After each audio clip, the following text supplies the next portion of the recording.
नमस्कार।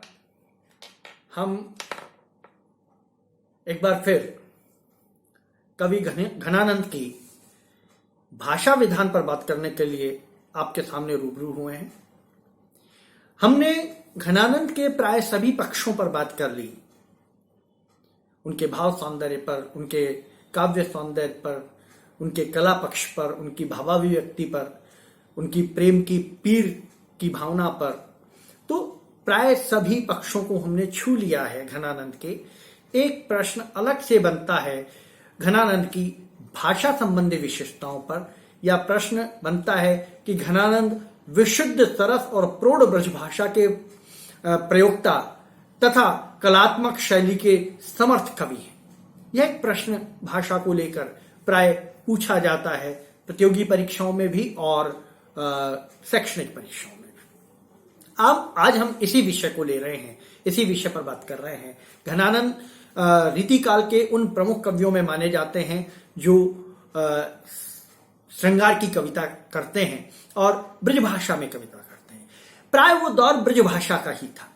रीतिकाल के प्राय सभी कवियों ने ब्रज भाषा में कविता की, लेकिन घनानंद की और अन्य कवियों की भाषा में एक अंतर है। घनानंद ने सहज सरल प्रभामयी भाषा का प्रयोग किया। उन्होंने उस भाषा का प्रयोग अपने काव्य में किया जो सामान्य बोलचाल की भाषा थी, सामान्य बोलचाल की ब्रज भाषा थी, जिसको समझने में, पढ़ने में और समझाने में बहुत अधिक श्रम नहीं करना पड़ता था। सहज भाषा थी, इसलिए सहज रूप से हृदय में उतर भी जाती थी और सहज रूप में उसमें भावाभिव्यक्ति भी होती। देखिए, भाषा की दुरूहता जहां होती है वहां अभिव्यक्ति भी दुरूह हो जाती है, भावाभिव्यक्ति में भी परेशानियां आती हैं। जब हम किसी बात को सहज रूप में, सहज भाषा में व्यक्त करते हैं तो वह हृदय के बहुत नजदीक पहुंचती है, हृदय तक पहुंचती है। और घनानंद ने इस बात को महसूस किया था, इसलिए उनकी भाषा जो है वो सहज सरल साहित्यिक ब्रज भाषा थी जो सहज ही आम जन तक पहुंचती थी। ब्रज भाषा में घनानंद की जो सबसे बड़ी विशेषता थी वो थी लाक्षणिकता। उन्होंने अपने काव्य में अर्थ, गांधीर्य एवं प्रेषणीयता को बनाए रखा। यह उनके काव्य की सबसे बड़ी विशेषता थी और इसलिए उनकी भाषा में जो कहा जाए कि वैचित्र्यता बहुत कम देखने को मिलती है और यही कारण रहा है कि वो सफल कवि रहे हैं। सफल लाक्षणिक प्रयोग उन्होंने अपने काव्य में किए हैं और उसमें वे सफलता प्राप्त करें। उक्ति वैचित्र्य के कवि थे, उक्ति वैचित्र्य उनके काव्य में देखने को मिलता है।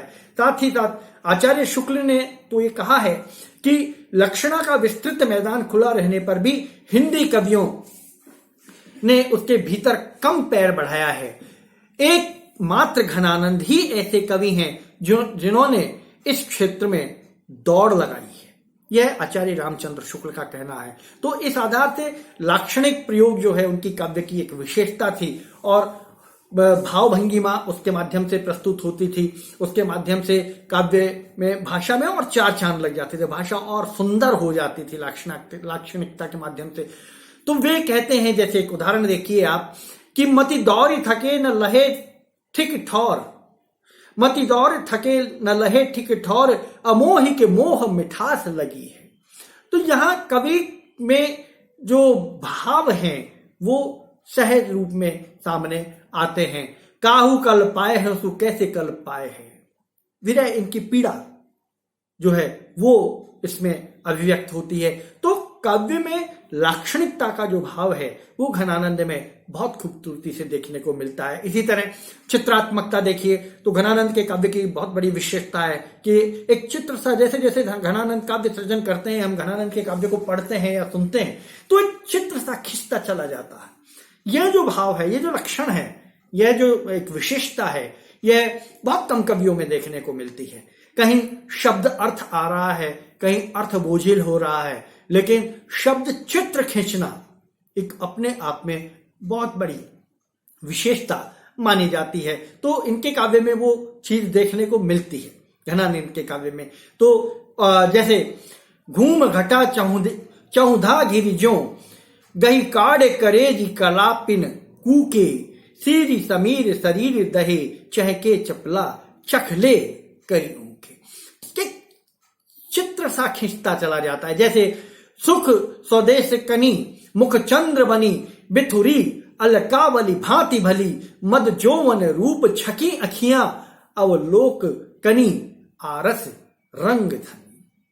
एक चित्र सा बनता हुआ चला गया है। इसी तरह से इनके काव्य में देखा जाए नाद सौंदर्य भी है, जैसा कि मैंने अभी आपको थोड़ी देर पहले बताया था, उसका उदाहरण दिया था। घूम घटा चौगिरी क्यों गही काड़ करेजी कलापनि कूके, एक नाद उत्पन्न होता है। उस नाद के सौंदर्य को महसूस किया जा सकता है घनानंद के काव्य में। इसी तरह भावानुकूलता इनकी भाषा की बहुत बड़ी विशेषता है।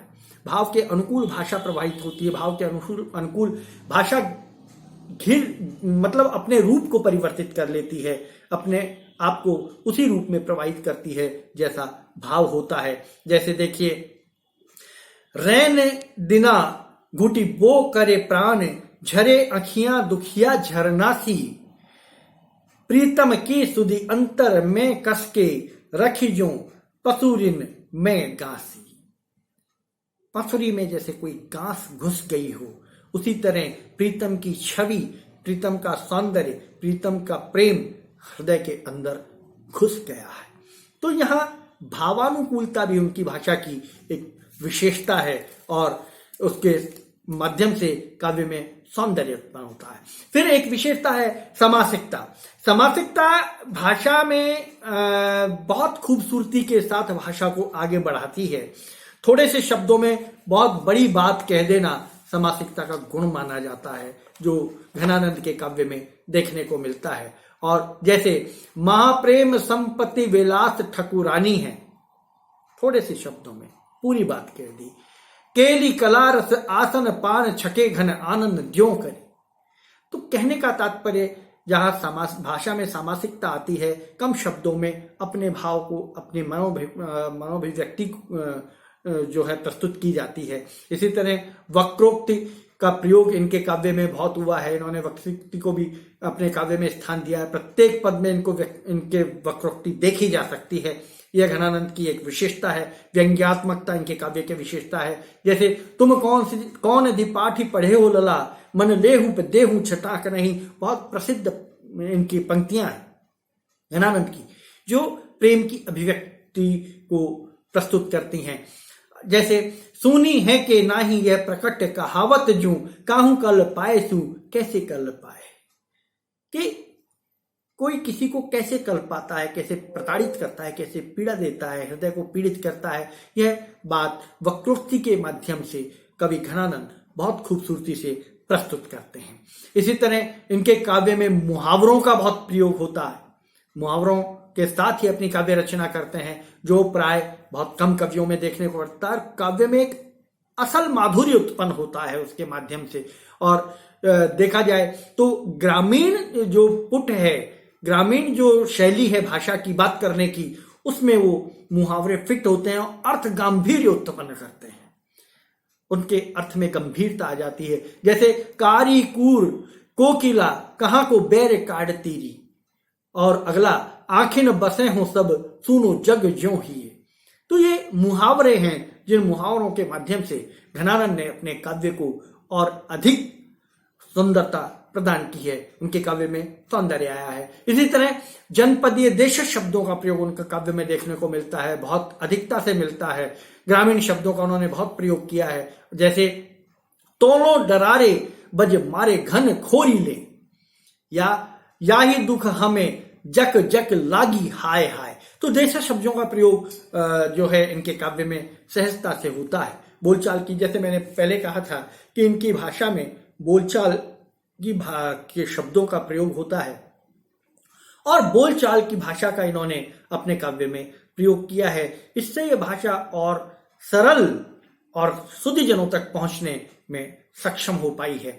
इसी तरह विरोध मूलक शब्द गांभीर्य भी इनके काव्य में देखने को मिलता है। इनके काव्य में विरोधाभासी शब्दों का प्रयोग किया गया है। जैसे कि उजारिन बसी है हमारी अखियां ने देखो, और मति दौर थके न लहे ठिकठोर, अमोहि के मोह मिठास थकी है।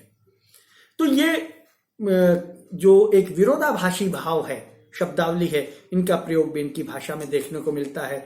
शब्द मैत्री और शब्द लौच भी इनकी काव्य की विशेषता है।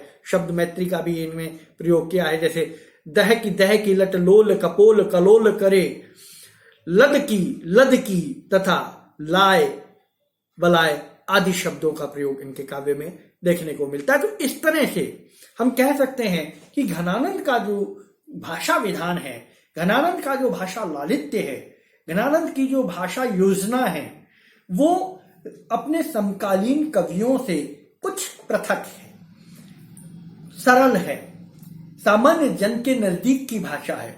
और यही कारण रहा है कि घनानंद जो है लोगों की जुबान पर हैं, लोग उनके पदों की, उनके काव्य के उदाहरण के रूप में उनको प्रस्तुत करते हैं और उनके काव्य की प्रशंसा करते हैं। तो भाषा की दृष्टि से यदि प्रश्न आता है शैक्षणिक परीक्षाओं में या प्रतियोगी परीक्षाओं में, तो आप इस पृष्ठभूमि में प्रश्न को तैयार कीजिएगा। जहां भी आपको कहीं दिक्कत आ रही हो तो आप कमेंट्स बॉक्स में डालिएगा, हम उस पर आगे विचार करेंगे, आगे आपके लिए और संशोधित और अधिक अच्छे वीडियो लेकर आएंगे। वीडियो को शेयर कीजिएगा, लाइक कीजिएगा। अगर चैनल सब्सक्राइब नहीं किया है तो प्लीज चैनल सब्सक्राइब कर आइकन बेल दबाएंगे। नमस्कार।